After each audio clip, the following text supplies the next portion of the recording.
दोस्तों एक बहुत बड़ा जो है प्रॉब्लम अभी के टाइम में आ रहा है। लोन लेके बहुत सारे लोग फंस गए हैं। अब जो मेन प्रॉब्लम क्या है? मेन प्रॉब्लम ये है, बहुत सारे लोग ये बोल रहे हैं कि मैंने 10 जगह से लोन लिया है, अब रिपेमेंट नहीं कर पा रहा हूं, क्या करूंगा? क्या कर सकता है कंपनी? दोस्तों ये वीडियो जो है बहुत ज्यादा इंपॉर्टेंट है, क्योंकि जो ये टॉपिक है, ये जो कंटेंट है, बहुत सारे लोगों ने जो है ये बोला है कि हमने जो है 10 कंपनी से लोन लेके रखे हैं। किसी से 10,000, किसी से 20,000, किसी से 60,000। अब मैं रुक चुका नहीं पा रहा हूं, क्या करूंगा? तो दोस्तों ये वीडियो जो है आप लोगों के लिए है। अगर आप लोग 10 लोन एप्लीकेशन से लोन लेके, या फिर उससे भी ज्यादा अगर लोन एप्लीकेशन से लोन लेके रखे हैं, चुका नहीं पा रहे हो, तो वीडियो जो है आप ही लोगों के लिए है। तो वीडियो पूरा देखिए एंड तक। अगर आप लोग अभी तक सब्सक्राइब बटन प्रेस नहीं किए हो, वीडियोस देख के चले जा रहे हो, तो सभी से मैं रिक्वेस्ट कर रहा हूं कि सब्सक्राइब बटन प्रेस कर दीजिए, क्योंकि हर रोज आप लोगों के लिए कुछ ना कुछ loan regarding information, tips, tricks और मोटिवेशनल वीडियोस जो है आप लोगों के लिए लाता ही रहता हूं। तो ये जो है काम आपको छोटा सा काम करना ही होगा कि सब्सक्राइब बटन प्रेस करके ऑल नोटिफिकेशन प्रेस करना है, बेल प्रेस करके। दोस्तों ये जो टॉपिक है, आज का जो टॉपिक मैं आप लोगों के साथ डिस्कस करने वाला हूं, 10 जगह से मैंने लोन लेके रखे हैं, अब उसका चुका नहीं पा रहा हूं, पेमेंट नहीं कर पा रहा हूं, तो क्या कर सकते हैं कंपनीज? देखिए 10 जगह जो है ये अलग अलग कंपनी से आपने लोन लेके रखे हैं। ऐसा नहीं कि आपने एक ही कंपनी से 4-5 लाख रुपए लेके रखे हैं। 10 कंपनी से क्या है कि आप अकेले एक कंपनी के ऊपर सोचो, ठीक है? अगर मानो एक कंपनी से आपने लोन लेके रखे हैं 10,000, आप उसका नहीं चुका पा रहे हो, आप दूसरा लोन एप्लीकेशन से वहां पे 20,000 लेके रखे हैं, तो वो जो है आप लोगों को, ये कंपनीज जो है आपका सिविल चेक करने पर उनका पता चलेगा कि आपके ऊपर कितना लोन चल रहा है। उन लोगों को पता चलेगा, ऐसा नहीं कि नहीं पता चलेगा, क्योंकि सिविल में जो है हर चीज रिपोर्टेड है कि आपका कितना लोन है, कितना लोन डिफॉल्ट है, कितना आपने क्लोज किया है अकाउंट, सारा कुछ जो है सिविल सर्च करने पर ही मिल जाता है। अब उन लोगों के पास ऐसा अथॉरिटीज होता है कि वो लोग सिविल पे सारा कुछ सिर्फ नाम डालते ही और पैन कार्ड डालते ही उनका आप लोगों का सारा जो है चीज है उनके सामने आ जाता है। अब आप लोगों को करना क्या है अगर आप लोग इन सब चीजों में फंस गए हैं? देखिए दोस्तों, यहां पर सबसे पहले आप लोगों को ये बता दूं कि अगर आप लोग लोन लिए हो, बड़ा अमाउंट है, 50,000, 60,000, तो डेफिनेटली उसमें ईसीएस लगा होगा, क्योंकि आजकल का जो भी लोन एप्लीकेशन है ज्यादातर ईसीएस जो है वहां पे एक्टिवेट करा लेते हैं।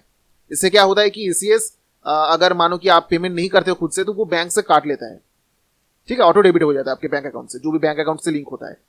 तो ये अगर ईसीएस एक्टिवेट है, अगर आप लोग देख लीजिएगा कि कौन सा लोन एप्लीकेशन ईसीएस से एक्टिवेट है, तो अगर आपके पास पैसा है तो आप लोग उससे जो है थोड़ा बात कर लीजिए उन कंपनी से, और सेटलमेंट करने का कोशिश करिए और उनका पैसा चुकाने का कोशिश करिए, क्योंकि ईसीएस बाउंस करने पर लॉ है कि आपको जो है सजा भी हो सकता है, आपके ऊपर केस भी हो सकता है।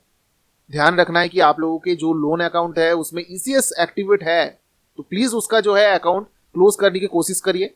बाकी जो पर्सनल लोन है 10,000, 20,000, उसमें ईसीएस एक्टिवेट नहीं है, उसका बाद में सोचिएगा कि अगर उसका पेमेंट नहीं कर पा रहा हूं तो क्या होगा।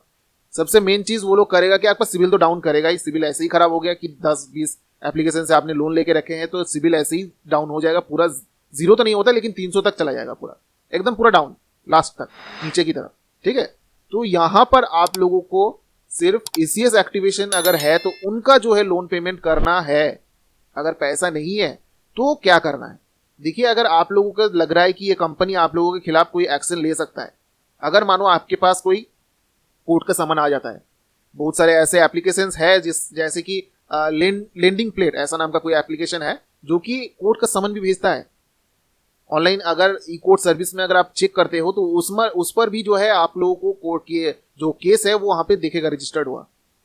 तो वहां पर बहुत सारे लोग गए भी, अगर, और वहां पे क्या होता है कि जो लोग इस तरीके का प्रॉब्लम से फंसे हुए हैं, कोर्ट में जाने के बाद वहां पे क्या हुआ, मैजिस्ट्रेट साहब जो थे वहां पे बोले कि आप एक काम करो, जो बैंक से आपने या फिर जो भी एनबीएफसी से आपने लोन लिया है, आप वहां पे उनसे बात करो और सेटलमेंट करके उनका पैसा सेटल कर लो, और उनको आप बोलिए कि आपका जो भी केस है वो विड्रॉ कर लो। बस इससे ज्यादा कुछ नहीं है। वहां पर आप लोगों को ऐसा नहीं कि आपका वहां पे केस दर्ज कर दिया का मतलब क्या है कि आपको वहां पे जेल हो जाएगा। वहां पे आप लोगों को जेल नहीं होगा। सिर्फ आप लोगों को करना क्या है, वो लोग आपको सेटलमेंट का ऑफर देगा। 10,000 का लोन है, आप नहीं चुका पा रहे हो, केस कर दिया आपके ऊपर ईसीएस के ऊपर, 25 सेक्शन 25 के अकॉर्डिंग जो है अगर पेमेंट सेटलमेंट का केस कर देता है, तो वहां पे आप लोगों को करना क्या है, मतलब वो लोग अगर आपको देख रहे हैं कि 10,000 का लोन ड्यू है, तो आपको बोलेगी कि आप एक काम करो, 8,000 दे दो, आपका लोन क्लोज कर देते हैं। सेटलमेंट का ऑफर वो खुद से ही देगा आपको। तब आप थोड़ा सा इधर उधर का अरेंजमेंट करके आप अगर दे पाते हो तो दे दो, ठीक है? फालतू में कोर्ट का जो झमेला होता है ना वो अलग चीज का होता है, क्योंकि वो लोग केस करता है अलग स्टेट में। अब आप लोगों को अगर आपके पास समन आ जाता है तो आपको वही स्टेट में जाना है, वही कोर्ट में मतलब हाजिरी देने जाना पड़ेगा। तो ये जो है दिक्कत का सामना करना पड़ता है। अब ये जो है आप लोगों ने गलती से ईसीएस एक्टिवेट करा लिया लोन लेते टाइम, आप लोगों को लोन की जरूरत था, पता नहीं था आप लोगों को।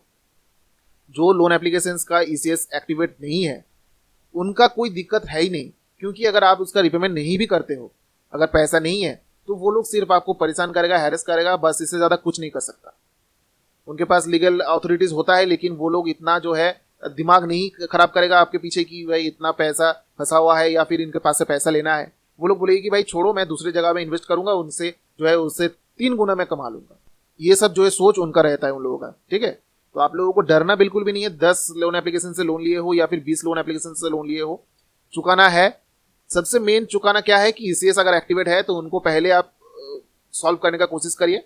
उसके बाद अगर छोटा मोटा जो एप्लीकेशन है उसका आप रिपेमेंट करने की कोशिश करिए। पैसा है अगर आप दे पा रहे हो तब, ऐसा नहीं कि आपके पास टाइम नहीं है, आपको टाइम नहीं दे रहा है। टाइम आपको देखना नहीं है, आपका जब टाइम होगा तब आप रिपेमेंट करिए, ठीक है। आपको यहाँ पे कोई भी वो सब बोलेगा कि आपको टाइम नहीं दूंगा, ये करूंगा वो करूंगा, लेकिन आप लोगों को ऐसा डरना नहीं है।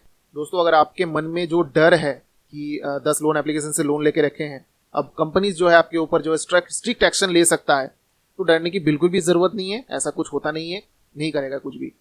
दोस्तों वीडियो अच्छा लगा है, इंफॉर्मेटिव लगा है तो प्लीज लाइक करें, वीडियो को शेयर करें दोस्तों के साथ। तब तक के लिए चलते रहो भाई, टेक केयर, जय हिंद जय भारत दोस्तों।